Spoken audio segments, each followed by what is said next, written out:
Yes, guys, so this is the first episode of a podcast series that I will be doing. This is with Kath, who is a current client of mine. She's a PT based in Scotland, and she also does sports massage therapy. So we'll start off with what got you into fitness, how did you get into PT, and yeah, how did you get here?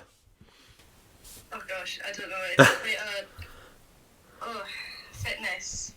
I think I used to do I was very focused on just running for a long time as a teenager, and I never did any kind of resistance training. And it wasn't until I actually went to college that I started to go to the gym, and I still did quite a bit of running, but I just did very basic, bodybuilding style, the good basis to go off of. And then that was, I actually started to see a bit of progress with it, started to see changes in my body, all that. And then I came back home from COVID and I came across CrossFit and I thought, that looks really cool, I want to do that. Obviously I didn't have a coach and I was just doing whatever, it was very random. And I specifically got really into the Olympic stuff, the Olympic weightlifting, which I tried to do myself, which was a disaster. And then eventually I got a coach and then focused on that. Yeah. And it's been great, the Olympic weightlifting. That's been my number one focus. Training, there's a lot of things I still want to do. I'd quite like to do more CrossFit focused training, but I'd also like to get back into endurance stuff. But I'm just really passionate about it. And then and I used to go to a lot of fitness classes and stuff. I did go as well as running, but it was just like MetaFit. Oh, okay, yeah. Yeah, and then it was great. Like it wasn't really the exercise. It was like the atmosphere. It was a lot, training with other people, and then that made me really want to do, be a fitness instructor. But I first did my sports therapy and started working as a massage therapist about 2 years ago. And then I was talking to some friends, and there wasn't really many classes on the island, and they were like, "Oh, why don't you do classes?" And I was like, "Okay, well, I've been thinking about it, to be a personal trainer," and that's where we are now. And I'm really, really passionate about doing my classes and my personal training. So I'm still doing my sports therapy, sports massage, and kind of trying to intertwine them. So going off that, what does like a normal day look like for you? Is that like very different, or is it like quite structured? Very different. I definitely don't have a 9 to 5 sort of job. So I'll work with my massage therapy. I've really cut down what I'm doing with that now as well. So I do that just one day a week. Yeah. I'm going to cut down even more, I think. So that's just one day a week that I do take all my clients on. That's a Monday, so it can be quite full on. But I have classes throughout the week too.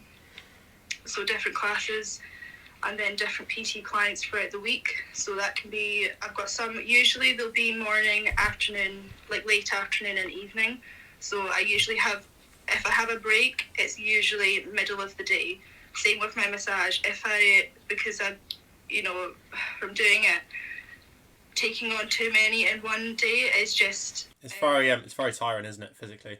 Yeah. Yeah. So I'll make sure I've got a break in the day. So I'll maybe start in the morning, although I've started taking on other clients in the morning on a Monday. And then usually my evenings are it's the busiest time. Same with classes, same with PT usually. So tonight's probably my only night that I have, apart from, I actually have weekends off, which is great, unless someone really needs an appointment. But then just trying to fit everything else in. How do the PT classes usually work? Like, how many people do you have in those? Is it just one-to-one, or is it like small group type thing? Yeah, so I've got clients, at the minute, because it's very new, so I'm not taking on as like too many like one-to-one, but I've got a couple of pairs, so they do it together, and I've got some one-to-one, just single client, and I'll give them sessions to do, at home as well, if they've got the time. And then for some of them, most of them they'll just come to me once a week. And then my actual fitness classes, which I do down in a hall, which is it's basically a minute walk from my house. So those are busier because it's a fitness class. So those are pretty good. I do different, a variety of classes. So Yeah, I do a weight training class on a Friday night, which is really taken off, and a lot of the ladies just love their weights now, which is a really nice thing to see because it's not something that's ever been available, like not having a gym. So none of them probably would have touched a barbell.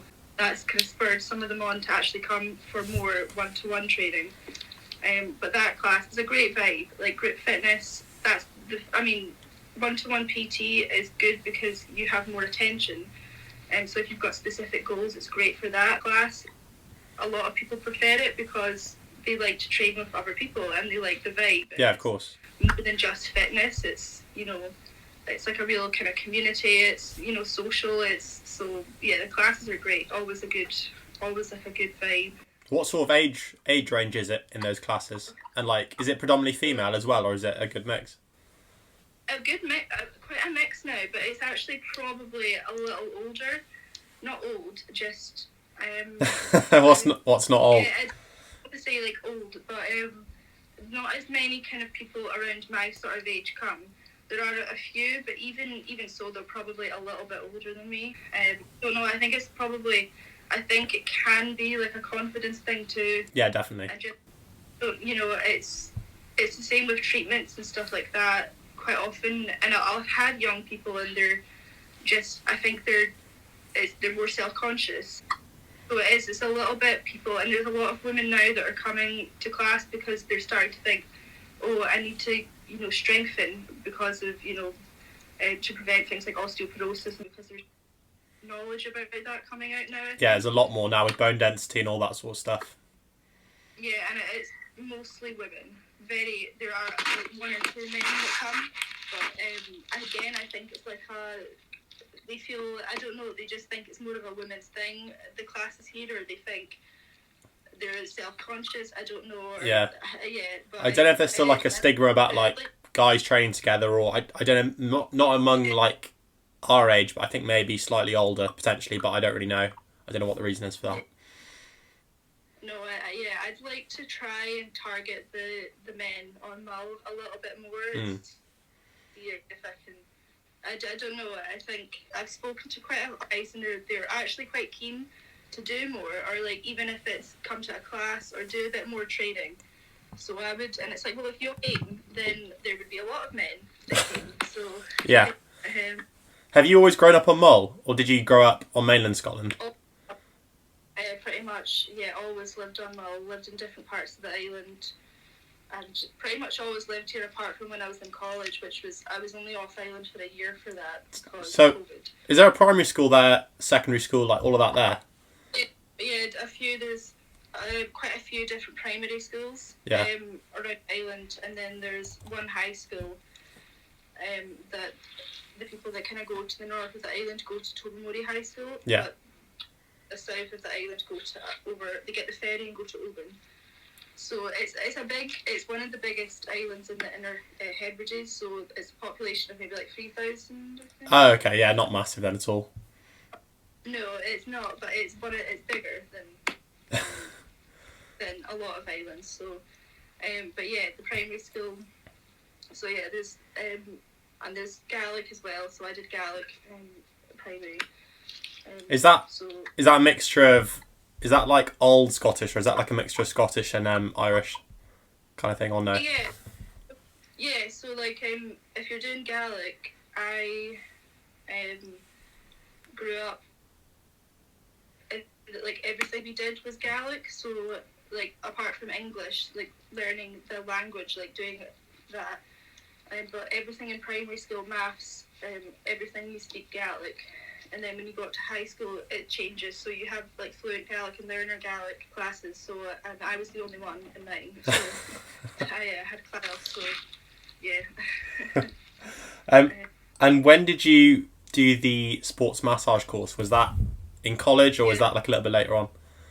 College. So I went to Inverness, UHI, and did the sports therapy course after, and I just kind of picked it because I had other things happen that just didn't work out, and I was like, well, I want to do something, and then I came across that, and I thought, oh, like I'm quite into, sport, like training, whatever, and I thought, okay, well, I'll just do that, and then it was very much like focused on like the massage, and like the first year was like a lot of that, and I was actually quite good at it, to be honest.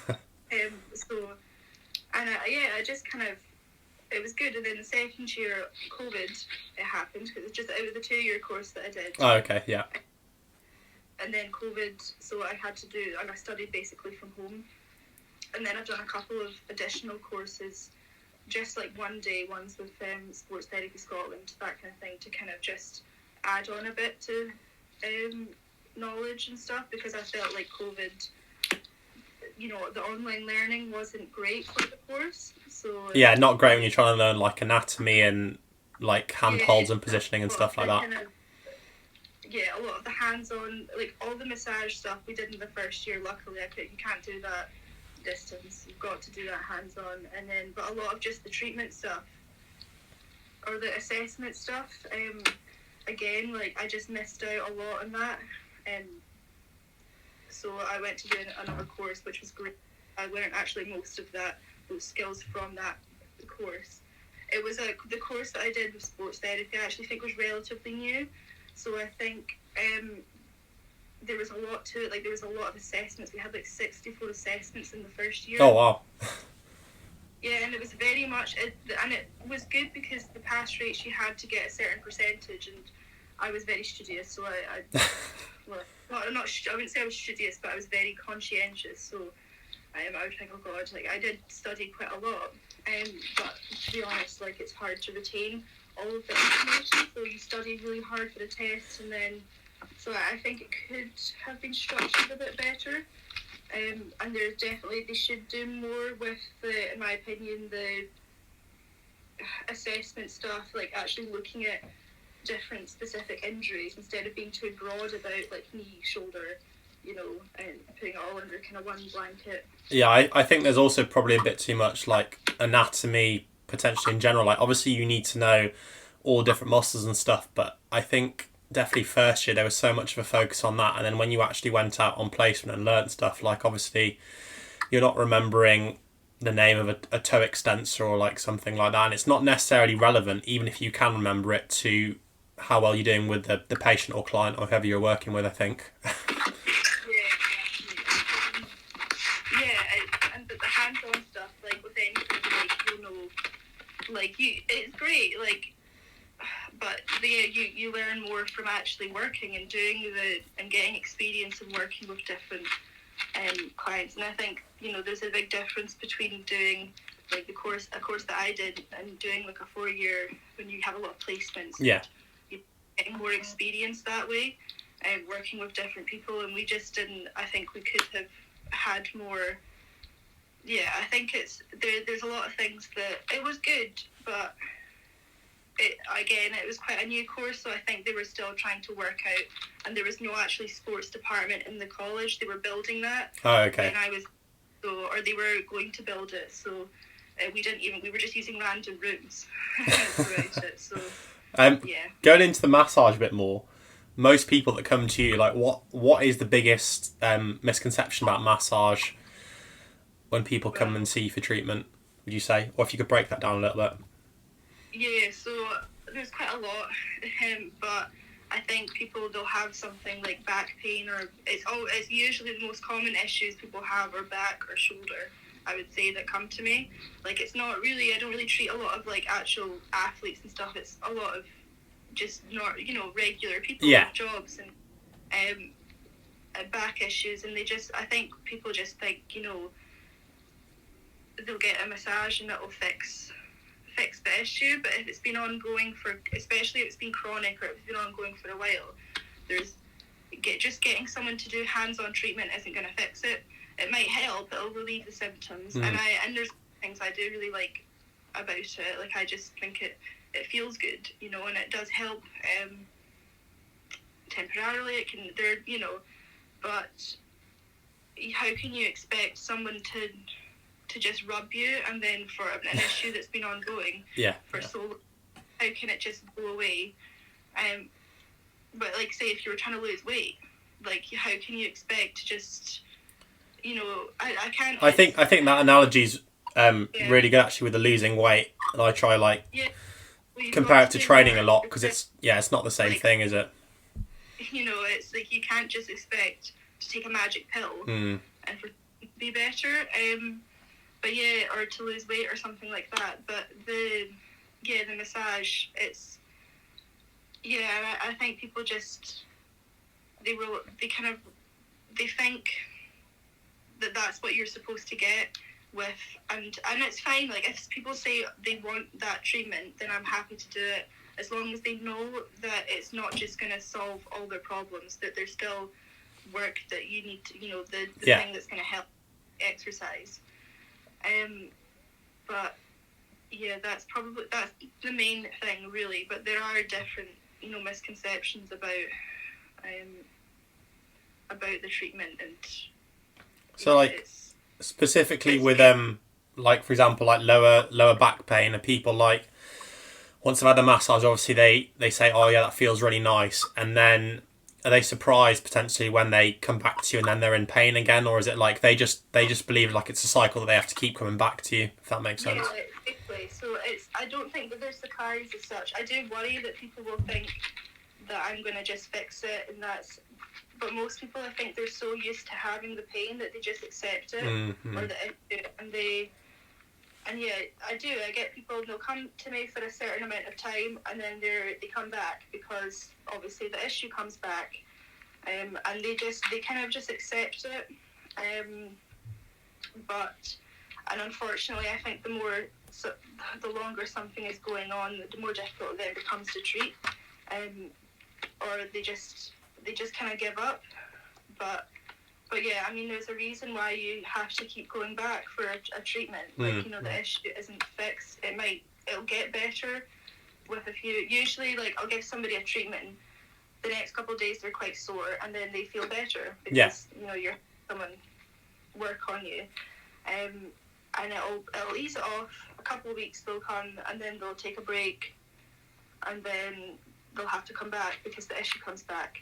So it's not. So there's more to the problem that needs to be addressed. You can't just really rely on manual therapy. You've got to address the root cause of what's going on. Have you been guilty of that previously with any injuries, or have you tried to address it straight away? Definitely, and I know more about it now, and even still, I think even if you yourself know, like, I know I'll try to come up with any excuse, and I'll be in denial about it, and I think, it's fine, it's it's not that bad. But really, if there is something there, even if it's just a niggle, like, it shouldn't be. So, no. Like, even if it's not that sore, you think, well, why? Like, it shouldn't be sore. No.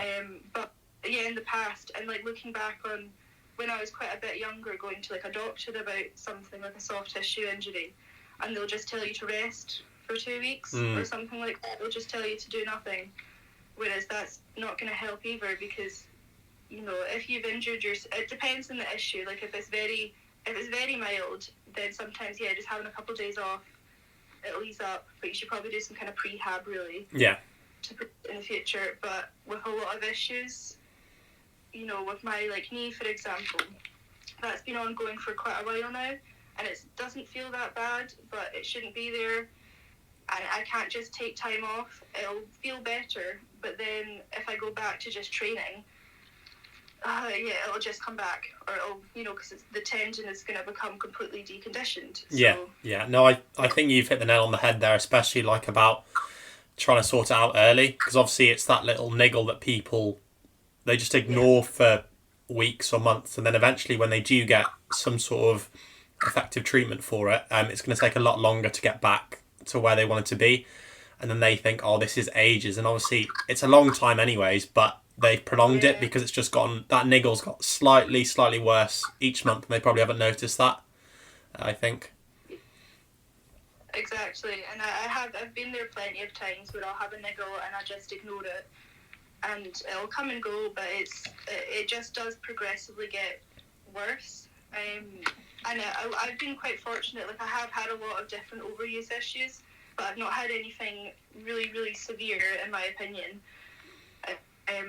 It is frustrating, and everyone does find it frustrating not being able to do what they want to do.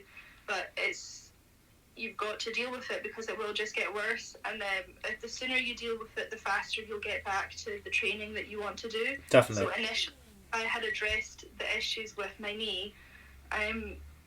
Then I probably wouldn't. It wouldn't have. It was ongoing for quite a long time, and so the longer you leave it, it's not just going to happen overnight. It is a process of trying to rebuild it. So within your program at the moment, apart from the knee, are there any particular exercises or things that have helped previously, either like preventing injuries or rehabbing them? So I don't know if you've had any like shoulder or lower back niggles or anything else like that. Yeah, so like any exercises that I do for sort of prehab kind of. Yeah, anything really. Yeah, like the prehab type stuff. Like I would do like I enjoy that sort of thing, like the prehab and all the kind of smaller exercises they play quite an important role. Like it is Definitely important to do these necessary movements, and say for like my shoulders, because I've had different issues with my right shoulder. And it is, you can see it still can if I do too many pressing movements, and I know that it is because I've got a weakness in some of the like the smaller muscles in the back of my shoulder, like they don't always switch on straight away. Mm-hmm. And then I get pain in the front of my shoulder. This doesn't happen very often now, but it used to be quite an issue for a while. So doing a lot of shoulder exercises to try and get those muscles firing, I think helps. So a lot of like an exercise, I'll do a few different things like external rotation to kind of get those ones going, because that's my specific weakness actually. I've seen you doing some like presses as well, like bottom up kettlebell presses and holds and things like that. Is that I love the bottoms up press. I think it's great because it's going to get those muscles working hard. Like, you're going to have to switch on as well. It's going to strengthen your wrist, elbow, it's a core. It's just a really good movement. So I like anything with the bottoms up. So I would say the bottoms up press for the shoulder, as well as squatting with the kettlebell in the bottoms up position is really good. That'll kind of hit if you're trying to, if you get pain in your back or something from squatting, because your core isn't doing enough work. That was a really good way to get that. How do you typically program that within a session? Do you normally do that like separate, or do you do it at the end of a session for like 5-10 minutes? Yeah, I would do it either way. So like yesterday, for example, I just did a core, basically a session really, and I'll do the bottoms up press a couple of times. So sometimes I'll do it at the end, sometimes I'll do it to kind of warm up if I'm doing something, or if I know I'm going to be using my shoulders a lot. Yeah. Especially, or it's more like chest movements actually. So if I know I'm going to be doing a lot of pressing like that, and then I don't do a lot of bench or anything, but if I did do a bench press, I would have to kind of try and get the right muscles activated, because that's quite a trigger. And that at the minute is just what I'm doing. I'm trying to just avoid that from getting worse. So it's not an issue now. It was in the past, but it's still something that if I'm not careful with, it kind of pops up. But I would do like sometimes I'll do the kettlebell press. If it's not a heavy weight, then I'll do it to kind of warm up a bit. Yeah.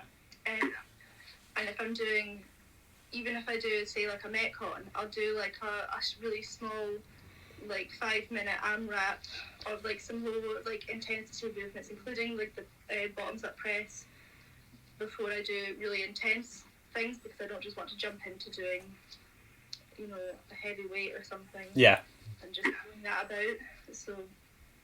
And also in terms of any bodybuilding stuff, do you include that, or do you do any bits like that a few times a week just for your weightlifting as well? Yeah, so I'm doing at the minute, kind of just doing my own training, which but previously with my coach, like he did a lot of, it was very much specific to weightlifting, though it wasn't really, but I do bodybuilding within, and I have done with my coach and myself, bodybuilding, just because I think it does have a place within our training. especially, if you're trying to strengthen some of the smaller muscles, they're the ones that are going to go for, those are the weaker ones. So it's important to kind of try and strengthen those too. So it's not just vain to do bicep curls. It's, they do, it is good to train them as well.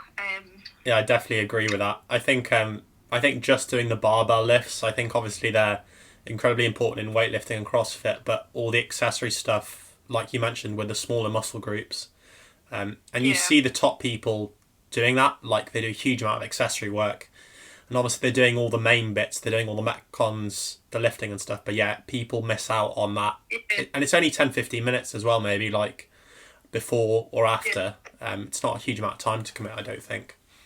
No, especially if you're doing I'll do an exercise that I really like as well for, say, lower body, like knee helping with knee health is like the step down. Like if you do that, it's like the eccentric step down. Yeah. It can be, if you've got like quite bad knee pain, it can be a bit sore, but it's going to help with that really. So it is an exercise that I really like, and as well for just getting the hip muscles activating if you're doing it properly. But I really like that one as an accessory. So the exercises, a lot of them, they look very, you kind of think, oh, what's that even doing? Because it's not a small move. But they are, they're tough. It's not, like, a lot of the small movements are actually a lot harder than they look. Yeah, definitely. But yeah, they definitely are important within training. So doing all these little things, like you can't just do like a heavy, like all the really heavy kind of cleans, like snatches. No. Like it might not be like fun to a lot of people. Yeah. But it's definitely, it is, and it's hard to do it yourself, which is why I think it's good to have, a coach or something like that, because, as well with like physio, like even if you think like what you're doing, like there's always going to be stuff that you miss out. So like, there's exercises that I'd probably be like, I just won't bother with that. Or but if you have someone that gives you it, then you're like, okay, well, I've been given it for a reason, so definitely. I can't just not do it. And like, I think, and I've had people say that to me as well. No, I can imagine. Yeah, I think it works vice versa as well. Like I've had a coach in the past, and when I don't know, when I was doing CrossFit, I'm not just gonna wing it and try and learn the movements, because I have no idea. I have no idea what I was doing at that point, and obviously the same thing goes for physio. But I think potentially because of Instagram and like what people see online, it's very much like they think. I think those particular exercises are good for, like, we talked about shoulders, knees, hips, but people think one exercise is going to fix them. Now, it might help, but it's not like if they do that, there's something going to be like fixed. I think it's the same thing with like coaching drills or like CrossFit type things, weightlifting things. It's like, no, you probably do need to invest a bit of time and money into a coach or a physio with rehab to then get the results. Well, yeah, because like everyone's different. Like everyone's injury, everyone's anatomy, is different. So different, like looking at different people's like squat anatomy or like how they do it. Like the same thing isn't going to fix everyone, or the same, or isn't going to help. So there's different cues that will help different people. But that's why it is better to get a bit of one-to-one. Even if I'm at a class, I have like people. I can't really give them as much specific attention, whereas if they came to me, I could help them specifically try and improve certain movements and work on different weaknesses that they have specifically. So if somebody, say if someone's knees cave in on a squat, like how does that help if they struggle with ankle mobility, whatever these things are, it's much easier to come, to have like a bit of one-to-one or, to work with someone. On that one-to-one basis, even if it's if it's online or if it's in person, there's different things different people need to work on. So you can't just look at one exercise that you see online and think, okay, well I'll just do that. No, I think it is getting value. Like it's not that it's not useful. Like it could help you. But it's more like it's giving you some value. It's obviously, it might help with a little bit of pain, but again, it's probably not going to fix you long term if you just do that exercise. Exactly, and again, this is a bit different, but you can't just. I mean, although you need to do like physio exercise to rehab an injury, I know that when my knee was bad a while ago, I would still be doing all my training, and I would just try like prehab stuff. Yeah. And it's like you can't just out exercise like. No, that's a very good point. Like you've got to take a step back from that heavy stuff, and you've got to, start off and then progressively rehab it. So, you can't just out exercise like, something that's sore. Like, if you've got damage to like, a tendon or like my Achilles, well, that's another thing. I can't just be like, okay, well, I'll just do this. I'll warm up. It'll feel fine in the session, but the next day it would be sore. Yeah, and, I think that's a really good point as well. Like you mentioned, so if someone just looked at exercises they saw on Instagram and just added them into their training and thought, oh, why aren't I getting better? It could literally be they're still training at that, full intensity, a lot of volume, and they're actually adding more volume with the exercises. And what they need to do is probably decrease the volume intensity of their main training, and then build up the prehab exercises, whatever it is. It was a really, really good point actually. Yeah, because I know, I've been guilty of that myself, and that's just purely because I haven't wanted to accept the fact that something wrong, which I think a lot of people. And another thing about having physio or having a coach is the structure and the accountability. So, like for me, if I have like an injury or an issue, it's easy to kind of think like, just get a bit disheartened by it and Definitely. think, I do anything like. But depending on the issue, there are things you can probably still do to train around it. And then if you have a physio, then just focus on the physio as you're training and think, okay, well, it's not the same as doing heavy squats or anything, but it's what's going to help you get back to where you want to be. So I just kind of think, well, it's worth having a bit of structure to follow, whereas if you're just doing it yourself and you're doing whatever random stuff and you're not following a structure, you're not going to get... It's mentally, I find it mentally difficult if I don't have the structure. Well, I think... No, definitely. I think that's why the online stuff has really taken off with physio and with coaching, because I think with physio, and I don't know if you've been to any in-person previously, where you go, you have some treatment, you pay them whatever the price is, and they do a bit of massage, dry needling, then they give you an exercise sheet, and then they say, go away, do these, and then obviously there's no contact for like probably 2-3 weeks, maybe 4 weeks, and so actually the structure and accountability isn't really there for that period of time. And a lot of people, even if you are really disciplined and motivated, you're probably not going to do them if someone isn't nagging you every few days, have you done these exercises, can I have a look at these videos, let's have a look at how you're doing. Exactly. No, that's what I think, and it is like especially if it's like NHS, you're trying to get, I'm not trying to bash anyone, but if you have an injury, you're on a waiting list for such a long time. Yeah. And then it's almost, it does feel almost like it's very broad, and I've had people come to me and they've shown me the sheets that they have, and it's just all like the exercises under the sun that are for like, a knee issue or something, and it's not really specific to them. It's quite just, it's just like a standard kind of sheet, and it's like, well, you could probably just find that on like, like, what's that? I can't remember. You can probably just find it online. Definitely. It'll be the same thing. Yeah. So I do think it is good to have kind of, to actually invest in getting help, because it depends, and it's definitely worth it to me, because my training is so important to me that I want to get back to my training, and I'm being realistic about it. I know it takes time, but the time is going to pass, so you may as well stop. You may as well just start like doing rehab now if you need to, instead of just putting it off, because it'll just get worse. Yeah, that's so true. Kind of structure definitely helps me, and having someone that I can send things, videos to, Yeah. so that I'm doing it properly.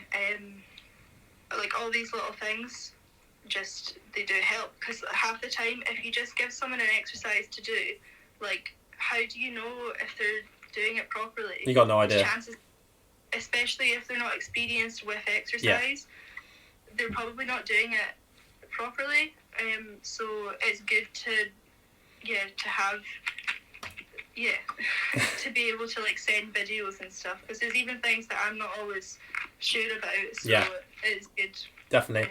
I think you touched on a few good points there about the NHS physio. I think now definitely the uni I went to, when we learn about how to prescribe exercises and, what you do in an outpatient setting, like you said, I think it's very generic. And you give out a list and it's like 8 to 10 exercises for, I don't know, whatever the injury is. But I don't think in uni we're not even taught sort of the correct progressions, and definitely not at a high level. Someone like yourself who's doing CrossFit weightlifting wants to get back to a good level. We're sort of taught very, very basic, a bit of pain relief, but not a progression to get someone, let's say, back to back squatting X amount of weight, or like deadlifting, clean, like snatching. And it's quite frustrating. So I think a lot of physios, it's very much taught to work in that NHS setting where it's not more basic physio, but your time constraints, you've got 45 minutes for an initial assessment, and then that's obviously the physical assessment, asking them all the questions, doing the paperwork, booking them in for another appointment, and then on to the next person. And you might have like 8 to 10 of those a day. Like I know I had that when I was working in the NHS. So it's one of those things. And then maybe only 20 minutes, half an hour for a follow-up appointment, which might be in 4 weeks' time.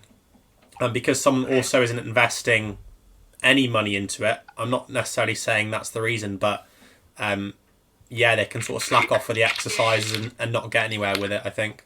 No, I know exactly what you mean. Yeah. But it is. It's very. I think it. Unfortunately, if you are just relying on like getting NHS physio, you have to. I think it's good for certain levels, but I agree. I think there's a point where I think NHS physios will tell you that as well. Yeah. I think if you're really seriously, I think I've had different people come to me as well for different injuries, wanting treatment, and it's not a top priority for them to get it fixed, really. No, it's not. And it's a very tricky one, because some people, the jobs they do, they can't really just stop, especially if they're self-employed. Like, so a lot of people that work in construction, if they've got a shoulder issue or something, it's a very difficult balance, because a lot of the work that they do is aggravating the issue, but they do need to stop. If they really want to fix it, they have to stop doing the thing that aggravates it and work on what's going to help treat it. But they just can't do it, so they just end up with these chronic issues. But again, I think if you address it early on, so if you've got an issue and it crops up, if you go and see someone and you have to take a short amount of time off, or you have to, that's better. I've had a lot of folk come to me that have had issues for years, and it's because they never got treatment, and they got tennis elbow or something, and it's just chronic. Like, it's been there for years, because they never did anything about it and just kept working. And it is difficult for some people to actually even get treatment. And for me, like, it's, my training is like, I consider it like a number one priority. Yeah. So it is, and especially with the PT stuff, it's not, I don't have to do hands-on work. No. So that's great. I can still, with the massage therapy, like, it's a bit different. I don't, like, when I was solely doing that, it would have been kind of difficult to, I remember there was a time when I hurt my wrist, and it was very much just a short, it was fine in a week. But I was thinking, I cannot afford to have, an injury no, you can't. My upper body or my hands, because that meant I couldn't work. So it's quite hard because, you know, you want people to invest, but yeah, it is. It's a tricky one. Yeah. Yeah. I think with the hands-on treatment as well, I think there are a lot of benefits. You know, if you're at a high level and you are doing all the basics correctly and you're not injured and you just want to go for, I think it's great for relaxation. I think it's good for stress relief. I think it's really good for that. But I think it's that at that lower level where someone comes in and they're sleeping 6 hours a night, they're not getting their steps in, they're quite unhealthy, or they are fairly healthy going to the gym, but they're overtraining, they're not doing these sort of basic things correctly, and then they're going to get a massage. I think that's where the issue pops up. Definitely. Yeah, definitely. It obviously does have a, like, if I could, I mean, I don't really go to anyone myself who massage, but I probably would because I just like it. Yeah, exactly. I just feel a lot of pressure, and some people, a lot of people that come to me, that's why they come to me, because I'll use quite a bit of pressure. So that's, sports massage, that's what I do.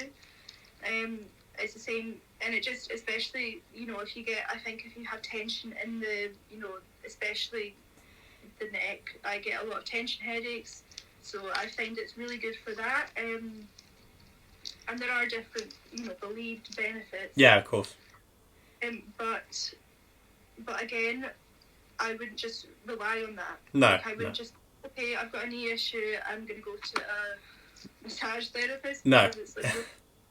It's not, how is that going to fix, how is that going to treat it? Maybe, if the muscles are, a bit sore around the area or tense, it'll help relax them a bit. It might help a little bit with circulation to the area, but it's, it's, if there's damage to, especially if it is something like a tendon, you have to, you've got to work on, strengthening it. You've got definitely. To, you have to do all the basics, right? Yeah. Yeah, or especially, I have people come to me with, and a very, very common thing is sciatica. Yeah. Always. And if something is, it's mostly, I would say, mostly muscular related. Yeah. But there are occasions where there is spinal, and I've had someone and you can tell because they're in someone that has something like a herniated disc or a prolapsed disc. It's severe, really, really, really bad, and I feel, and it's almost a bit of pressure for me because they're looking for any kind of desperate pain relief. Mm-hmm. But I can do it because it's as a massage therapist, if something is just... I mean, you can probably provide them with a little bit of short-term pain relief, but... Yeah, actually, I've done that because I've been so desperate. I think, well, what's the harm in, as long as you're careful with the treatment, working on it, it does ease them a little bit, but that it's not going to, unfortunately, it's one of those horrible things, but it is, yeah. It's a one, especially if it's disc related. I think lower back injuries are quite an interesting one because I think with the disc issues as such, it's if I had a look at a scan of my lower back, for example, at the moment, I probably wouldn't be too happy with how it's looking in terms of just general wear and tear, because obviously I've been lifting weights probably since I was 16, 17. It's not going to look the best, but I'm not in any pain. I can function day to day, and maybe it will bite me when I'm older, but I don't think so. I think it's probably healthy, but you might then look at someone's scan and they haven't got really anything wrong you can see on the scan, but then they might be in loads of pain. I do think a lot of it is psychological and sort of fearing particular things with the back, and when they do a certain movement they're just scared of ever doing it again, like a deadlift or something like that, for example. I've spoken to quite a few folk about that, and I know people that and there are I think there's more evidence coming out with this pain science, with there being links to psychological state and specifically back pain, and I think you kind of anticipate it more than it is actually there. And I've had, especially I remember a lady that I've treated, a person, and she had what's it called? flesh-eating bug, Oh yeah, I forgot the word for it. I can't remember the actual name at the minute, but she was in. That was horrible. She had to have a skin graft, and she had to keep getting it cleaned. And every time that happened, it felt like her skin was being ripped off. So I went to treat her, and I could barely put any pressure on her because she was She was reacting to it before it even happened. Yeah. Bad pain that she would just anticipate it being horrible. So I could barely touch her. And then some, and I think, but with the back pain, I know people that, if you have chronic back pain, there are links to a lot of things now psychologically. And it's not to say that there's not any pain there, like there's not, physical pain. It's no. Just worsened by your mental state or the way that you think about it now. Definitely. I think now with the lower back rehab as well, it's sort of gone away from like stretching and then purely just, you've probably seen like or heard of the McGill Big Three, which are just like 3 core exercises. So the dead bug, curl up and bird dog. And now it's sort of gone away from that, and it's more about general exercises within that pain tolerance, and try and then scale it back up to what they're doing, as opposed to trying to like, obviously core stability is important, but there isn't a massive link between that and back pain. So it's a very complex issue at the lower back, I think, and it's definitely not like one issue that solves everything, one treatment. Yeah, I think exactly that's, although core does come into it. I think for a long time people think, oh, you've got low back pain, it's like a weak core. Definitely. Or weak abdominal muscles at least. And it's like, it's not always... No, definitely not the one answer that there is. There's always a lot of different things that could be going on, like physical... Yeah. I bet you get people coming into you saying something's out of a line as well, like something's out of a line by maybe a centimetre or something. Like I still get a lot of calls online, and when I was working in person, it would be a lot of that with the back. Yeah, it's constantly people think that their hips aren't in line or something like that, or all the time. And or the thing just needs to be like put back in place. Or it'd be great if that was the answer to everything, was just like. Well, I think it's like a thing that catches on, and if you actually think about it, like you're left or right-handed, so obviously one side is going to be stronger than the other, and then like with the organs, with your skeleton, like everything is going to be slightly off. It's not going to be perfectly symmetrical, so it could be the cause of pain, but I'd say it's unlikely if it's like a tiny hip shift or something slightly out of line in terms of even when you're moving, I would say, with weight or something like that. I mean, it can be like occasionally like there is something, it can be. I think people think quite often that that's what it is, or something will feel wrong, or they think it's skeletal, but it's not usually. It's more likely probably soft tissue related. Yeah. Yeah. You brought up an interesting point as well with the knees caving in on the squats and stuff.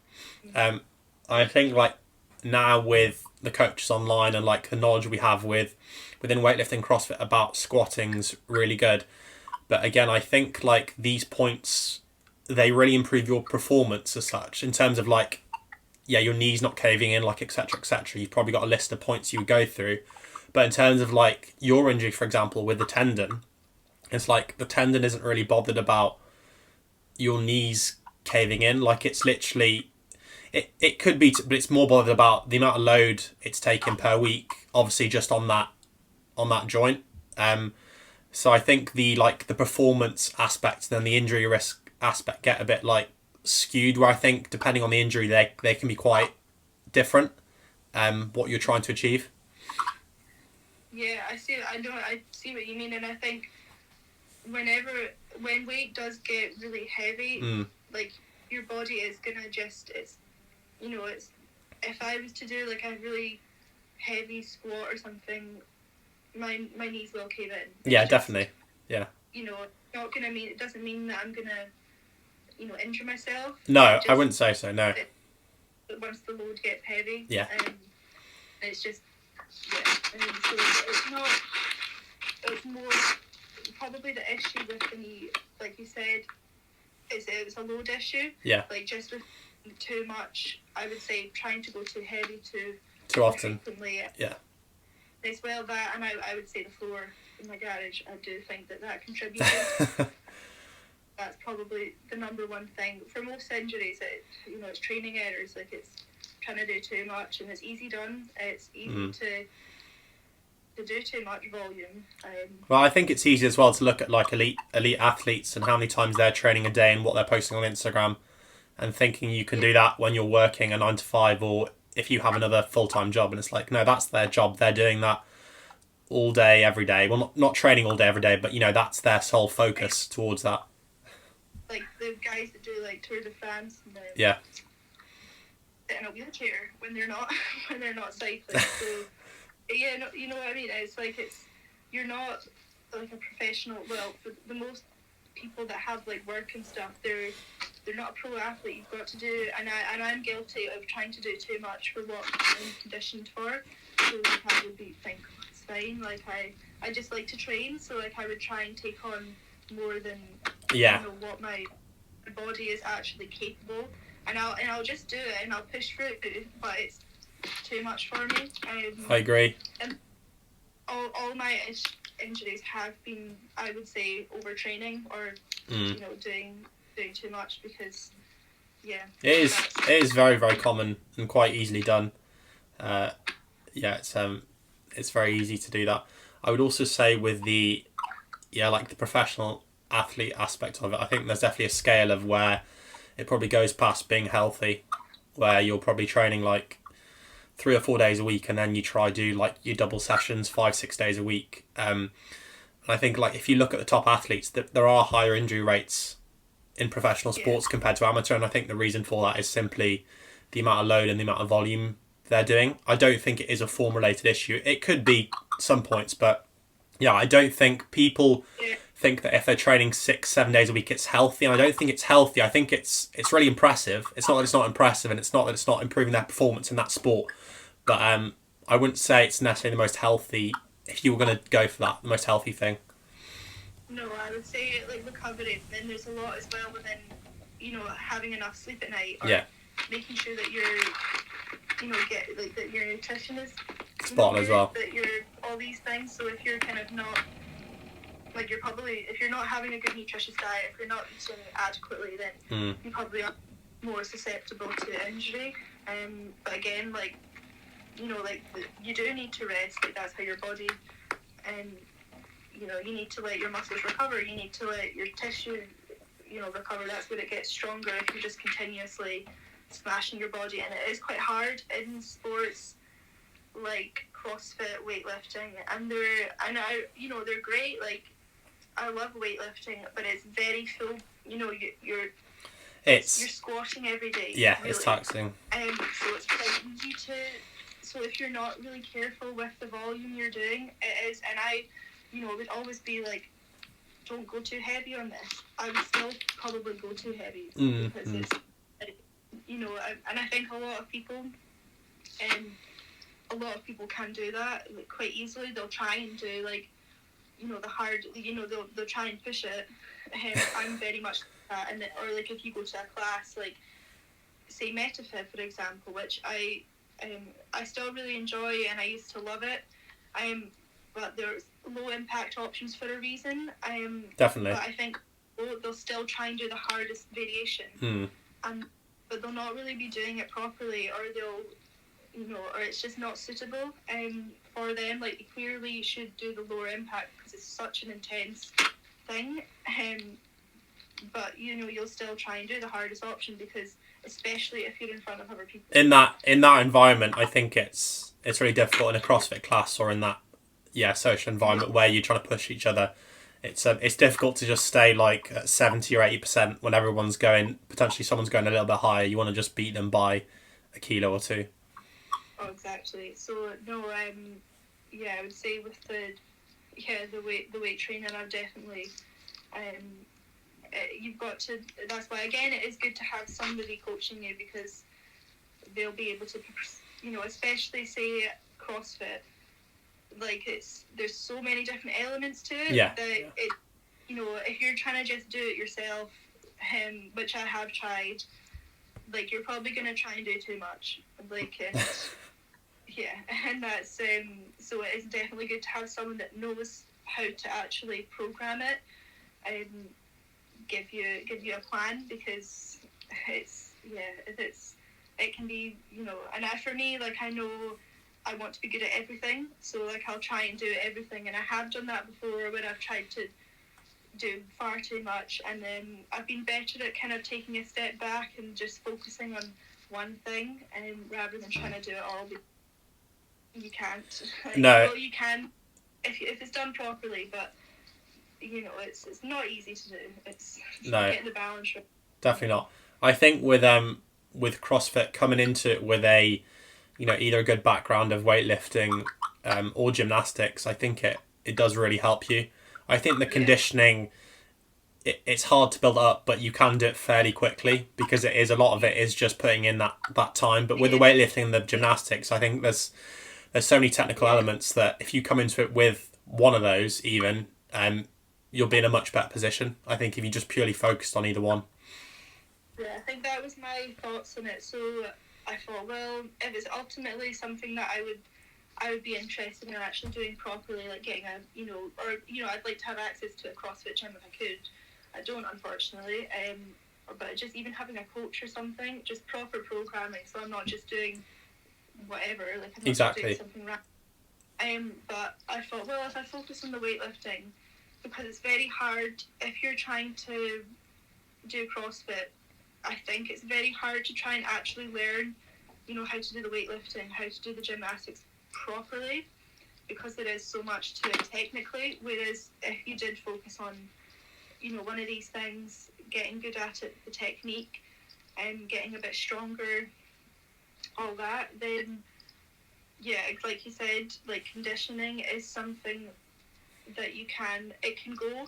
Like in my conditioning, my running fitness, for example, has gone downhill, but I know that I can get it back. Like it's not, like, although it's not great at the minute, I'm not like worried, because I know that I can probably work again on it in the future. Whereas the weightlifting takes a really long time. Yeah, I mean, learn. If you stop weightlifting for like 3 months, you'd probably be struggling a little bit, I think. Exactly, and then especially like it just takes, like, I still, I would say the jerk is something that I still need I still really need to work on the split jerk. It's not something, it's technically something that I just really, really find hard. So it just is, it's quite, so I think just focusing, and then I can't even do the gymnastics, so that's but I think getting proper coaching, if you did do one of those things, I mean, you can probably, I mean, I'm not some kind of expert on it, I don't know, but you probably can do it all, like if you're naturally quite athletic, like, some people pick up things really quickly. I think with a good coach in place, I think they would try prioritise. Obviously, you would do all three elements, but within the week they'd try really nail down those weaknesses and try putting a lot more pieces that are working on technical aspects and building strength in those positions. I would hope, because I think if you did just try to do all three equally, and you can't do whatever it is in gymnastics or weightlifting, then you're going to be struggling in those metcons that have got all three aspects in them, I think. Yeah, and I think, and with something like weightlifting too, I think people, and me included, they want to just do whatever's really heavy, or like throw heavy out, and it's like, no, you need, the technique is really what's the most important thing with Olympic lifting, and I've been guilty of that. Like, I would just go heavy or try and get like a PB every single week when I first started doing it. It's like, nah, like the way it wasn't super heavy, because I was quite new to it, but I should have just been, holding back and like following the percentages that I was told to do. That you were told to do, But I'd be like, I'll just try it. And I would fail it, and then I'd be like, I'm going to try it again. To try again, yeah, exactly. Yeah, I think even like with the elite weightlifters, people look at it and it's like they see the clips on Instagram of them hitting lifts in the training hall, and it's like 80-90% of the year they're training at 70 to 80% their maximum. And they're just on a baseline, and then obviously just peaking for that comp. And I think people think potentially, I think there's more knowledge now, but they're training like that all year round, and they're not. They're not doing that all year round. Exactly, and that's the thing. And my coach, he would always say to me, lifters, they're not going to their 1 rep max every training session. No. They only do that. They're training at this, and whatever, 60%, even just no. But I think it's because you see the weights that they lift. Yeah, exactly. That's heavy, and it's Well, a lot of the weights they lift, you can't even comprehend how heavy it is. So it's even if you do the sport, or you just can't really imagine the weight on the bar. So it's quite hard to relate to, I think. Yeah, you'll think, I need to be hurting, I need to sweat, and I need to be dying, basically. Well, it's good to have those occasionally to really push yourself, but sometimes it's not you shouldn't be always. You should have some kind of moderate I think intensity, so. Something else. You can't always push. Yeah, you can't always push to your absolute limit. No. In every single training session. No, definitely not. Yeah, it's trying, and I try and get it through to a lot of people that I work with in my classes. It's about, training. It's not just about kind of, push yourself hard, but also don't worry if you have a bad day, or don't you can't always push super hard. Just the way it is. You can't control everything that goes on. So I think as well, with that, if someone's worked and they've sat down for 8 hours in an office, they're under a lot of stress, and they go to a CrossFit class or they do their training, and they're just not feeling right. They don't hit what they're supposed to hit, and they feel really bad. And it's if you look at an elite athlete in that situation, they're not doing anything else in the day but focusing on training, no other stress removed in that perfect environment, and the only stress is training. And so it's so much easier to focus on that session and make it better when you're not you're not under other stresses, and it's just your one focus. So I think it's tricky. Yeah, exactly. I know. So it's about not being too kind of. Yeah, you should never really look at an athlete and compare yourself, because No. That's their job, and you'll see a lot of weightlifters. They've been doing it since they were a child. So young. So they've been doing it for a really, so those movement patterns, they're just natural, a lot more natural to them. Trying to learn them as you go. So if you're very lucky if you've been able to have that, or being able to go to I would have loved gymnastics as a girl. That would have been amazing, but we didn't have it here. So, no. But I think that's a great way to get into CrossFit, is if you've done gymnastics. Oh yeah. For your team stuff, that's you're at massive advantage if you've. I think so. Yeah. No, it was really nice chatting to you. It was that was great. Great. I kind of ramble a lot, so. No, you're right. No, it's fine. I'll stop. I'll knock the screen recording off now.